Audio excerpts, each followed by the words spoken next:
నమస్తే సార్. నమస్తే అండి. సార్ డయాబెటిస్ ఉన్నవాళ్ళు హ్మ్. ఏ రకమైనటువంటి ఫ్రూట్స్ తీసుకోవాలి? ప్లస్ కొంతమంది అంటూ ఉంటారు, ఈ టైప్ ఆఫ్ ఫ్రూట్స్ తీసుకోవటం వల్ల కూడా డయాబెటిక్ కంట్రోల్ అవ్వడం పక్కన పెట్టి ఇంకా ఎక్కువగా అటాక్ అవుతుంది అని.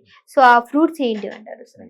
చాలామంది పేషెంట్స్ వచ్చి నాతో ఏం చెప్తారంటే, హ్మ్. "సార్ మా ఫాదర్‌కి డయాబెటిస్ ఉంది, మా మదర్‌కి డయాబెటిస్ ఉంది.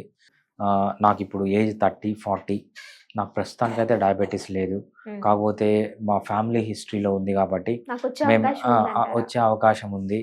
మేమేమేం జాగ్రత్తలు తీసుకోవాలి డయాబెటిస్ రాకుండా అసలు క్వెషనే తప్పు. హ్మ్. డయాబెటిస్ అనేది వంశపారంపర్యంగా రానే రాదు. అదేంటి సార్ ఇది ఖచ్చితంగా వంశపారపర్యంగా వస్తుంది అది అంటారు. పెద్ద అపోహ అది. మిత్ అంటారా ఇది? పెద్ద మిత్. ఎవరికొస్తుంది డయాబెటిస్ అంటే, ఎవరైతే తేనె, బెల్లము, చక్కెర, తీపి పదార్థాలు ఎక్కువ తింటారో ఎవ్వరికైనా వస్తుంది. ఇర్రెస్పెక్టివ్ వాళ్ళ ఫాదర్‌కి, వాళ్ళ మదర్‌కి, వాళ్ళ తాతయ్య. మా మన తాతలకి ఎవ్వరికీ డయాబెటిస్ లేదే. మన ఫాదర్‌కి, మదర్‌కి ఎందుకొచ్చింది? వాళ్ళ ఫుడ్ హ్యాబిట్స్. ఎప్పుడైతే మనము ఈ షుగర్స్ అనేవి ఎక్కువ తీసుకుంటామో, అప్పుడే డయాబెటిస్ వస్తుంది తప్పితే టైప్ 2 డయాబెటిస్ గురించి చెప్తున్నా. అందరికీ వచ్చే డయాబెటిస్. వేరే హ్మ్. వాళ్ళెవ్వరికీ డయాబెటిస్ అనేది వచ్చే ఛాన్స్ లేదు. 1000 మందిలో ఒకరికి ఏదైనా వస్తుంది తప్పితే 1000 మందిలో 999 పీపుల్‌కి డైట్ వల్లనే వస్తుంది డయాబెటిస్. హ్మ్. ఎటువంటి డైట్ అంటే షుగర్స్ ఎక్కువ తీసుకోవడం వల్ల. మనము ఇప్పుడున్న ఫ్రూట్స్ మొత్తం షుగర్ ఉన్న ఫ్రూట్సే తింటున్నాం. నేను ఒక చిన్న స్టోరీ చెప్తాను మీకు. మనకు వికారాబాద్ ఫారెస్ట్ ఉంది కదా! అవును. వికారాబాద్‌లో హ్మ్. ఫారెస్ట్ ఉంది. అప్పుడప్పుడు ట్రెక్కింగ్‌కి వెళ్తూ ఉంటాను నేను. ఒకసారి మిడిల్ ఆఫ్ ది ఫారెస్ట్‌లో ట్రెక్కింగ్ చేసేటప్పుడు ఒక మామిడి చెట్టు కనిపించింది. ఈ మామిడి చెట్టులో మామిడి పండ్లు బాగా యెల్లోగున్నాయి. కింద పడిపోయినాయి. నేను అనుకున్నా, అరే! ఈ మిడిల్ ఆఫ్ ది ఫారెస్ట్‌లో ఎవర్రా మంచి మామిడి పండు దొరికింది అని చెప్పి నేను ఒక మామిడి పండుని తీసుకొని కొరికాను. కొరికితే ఎలా ఉంది అంటే అది పండిపోయింది. కానీ పుల్లగా ఉంది. లోపలంతా పీచు. అంటే మన కొబ్బరి పీచు ఎలా ఉంటుందో అలా ఉంది. హ్మ్. అంత ఫైబర్ ఉందనమాట. బేసిక్‌గా ఇవి మన ఒరిజినల్ ఫ్రూట్స్.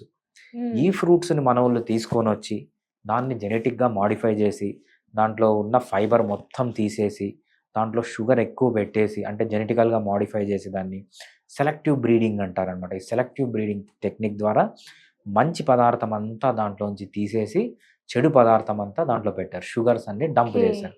ఆ ఫ్రూట్స్ మనం తింటున్నాం. మనం తినేవి ఇప్పుడు ఏవి ఒరిజినల్ ఫ్రూట్స్ కాదు. సో, డయాబెటిస్ వాళ్ళు గూడా ఏవైతే న్యాచురల్ ఫ్రూట్స్, షుగర్ లేని ఫ్రూట్స్ ఉంటాయో అవి డెఫినెట్‌గా తినొచ్చు. చాలా మంచిది. బట్ షుగర్ ఉన్న వాళ్ళు మాత్రం ఫ్రూట్స్ అనేవి ముట్టకూడదు. హ్మ్. రైట్? అది షుగర్ లేకుంటే షుగర్ వస్తుంది. ఉన్న వాళ్ళకి షుగర్ అనేది ఇంకా ఇంక్రీజ్ అయితది. ఇంక్రీజ్ అవుతుంది. ఇంక్రీజ్ అవుతుంది. సో, ఇదంతా ఏంటంటే మనం తీసుకునే షుగర్ వల్లనే ఈ ప్రాబ్లమ్స్ అన్నీ వస్తుంటాయి. ఓకే. మనకు షుగర్ తక్కువున్న ఫ్రూట్స్ ఏవి అని మనం కేటగరైజ్ చేస్తే అవకాడో ఫ్రూట్ అనమాట. షుగర్ ఉండదు దాంట్లో. దాంతో ఆమ్లా మనము ఉసిరికాయ అంటాం చూసారా? ఉసిరికాయ. అవును. 2 రకాలుంటది. ఒకటి గూస్‌బెర్రీ అంటాము. ఒకటి స్టార్ గూస్‌బెర్రీ అంటాం. చిన్నగుంటాయి ఇంతే. హ్మ్. ఆ రెండిట్లో తక్కువుంటాయి. నేచర్‌లో దొరికే మీకు అడవిలో పోయినప్పుడు దొరికే ఏ ఫ్రూట్‌లో అయినా షుగర్స్ అనేవి తక్కువే ఉంటాయన్నమాట. ఇట్లనే మనకు నెల్లూరు దగ్గర వెంకటగిరి అని ఒక ప్లేస్ ఉంది. ఆ వెంకటగిరిలో పోలేరమ్మ జాతర అని జరుగుతుంటది. ఇయర్లీ వన్స్ జరుగుతది. ఒకసారి ఆ జాతరకు పోతూ ఉంటే అక్కడ చేజర్ల అనే ఒక చిన్న పల్లెటూరుంది. ఆ పల్లెటూరు దగ్గర మనకు పెంచిల కోన అని ఒక అడవి ఉందన్నమాట. సో, అడవిలో ట్రెక్కింగ్‌కెళ్దామని అక్కడికెళ్తుంటే ఒక టెంపుల్ ఉంది. నరసింహస్వామి టెంపుల్ ఉంది. ఆ టెంపుల్ దగ్గర ఒక ముసలామ కూర్చొని కొన్ని పండ్లు అమ్ముతుంది. వెరైటీ మనం ఎప్పుడు తినిండం ఆ పళ్ళు. హ్మ్. దాంట్లో ఒక పండు ఇంతే ఇంత ఉంది. ఆమెను తీసుకొని కొరికితే సేమ్ నేరేడు పండు టేస్ట్ ఉంది.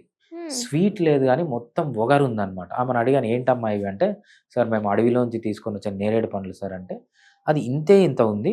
స్వీట్ లేదు. మొత్తం వగరుంది. బ్యూటిఫుల్ టేస్ట్ ఉంది. ఓకే. అవి మన ఒరిజినల్ ఫ్రూట్స్. దాన్ని మనం తీసుకొనొచ్చి, దాంట్లో షుగర్స్ యాడ్ జేసి, దాంట్లో ఫైబర్ తీసేసి తింటున్నాం. మీకు గన నేచురల్‌గా ఉన్న ఫ్రూట్స్, ఏవన్నా స్వీట్ తక్కువున్న ఫ్రూట్స్ దొరికితే డెఫినెట్‌గా అన్ని రకాల ఫ్రూట్స్ తినొచ్చు.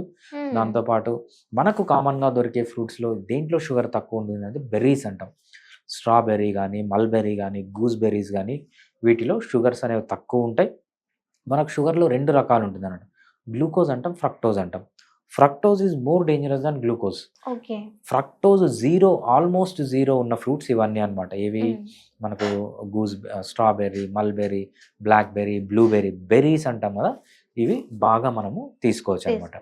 సో ఏవైతే ఫ్రూట్స్లో స్వీట్ తక్కువ ఉంటుందో ఆ ఫ్రూట్స్ అన్ని డెఫినెట్గా తినాలి, చాలా మంచిది. సరే అయితే చాలా వరకు కూడా ఫ్రూట్స్ ఇలా కంట్రోలింగ్ చేసుకునే వాళ్ళు ఉంటారు. దెన్ జ్యూసెస్ పరంగా వస్తే సరే ఇవన్నీ పక్కన పెట్టే ఫ్రూట్స్ తినొద్దు అంటున్నారు కదా. సో ప్రతిరోజు ఒక జ్యూస్ తాగితే పొద్దున్న చాలా మంచిది అంటున్నారని.